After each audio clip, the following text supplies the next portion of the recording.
আপনাদের সংগঠন বা কত বছরের পুজো এইবারে কি চিন্তা ভাবনা? আমাদের সংগঠন উত্তরখোট বারোয়ারি, এর বয়স হচ্ছে 183 বছর, আর 86তম দুর্গোৎসব।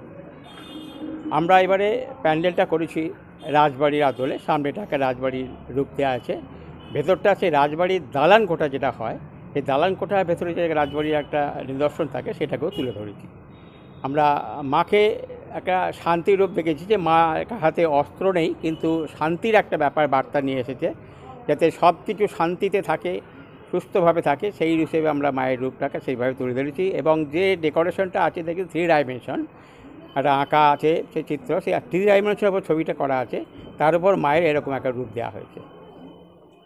এই এই বার্তাটা হঠাৎ কেন দিতে চাইছেন? গোটা পৃথিবীর থেকে চারিদিকে যুদ্ধ চলছে, সেই জায়গায় এই বার্তাটা এই জন্যই দিতে চাইছি যে সারা পৃথিবীতে তো আমরা, সারা ভারতবর্ষ তো একটা আতঙ্কের মধ্যে আছে, যুদ্ধের যাতে সবসময় একটা আতঙ্ক হবে, কখন কী হবে, সেইটা যাতে না ছড়িয়ে পড়ে, একটা শান্তি করে মাকে এনে সে শান্তির একটা রূপ দিয়ে দেখাতে চাইছি, যাতে আমরা শান্তিতে থাকতে পারি, সমস্ত মানুষ, ভারতবর্ষে যত মানুষ আছে শান্তিতে থাকতে পারে, নির্ভয়ে থাকতে পারে, সেই আদরে, সেই আকারে আমরা মাকে এবারে তুলে ধরেছি, যাতে আমরা শান্তিতে সবসময় থাকতে পারি। আপনার নাম আর ডেজিগনেশন? আমার নাম সুরজিৎ কুমার মণ্ডল, আমি এই বারোয়ারির প্রেসিডেন্ট।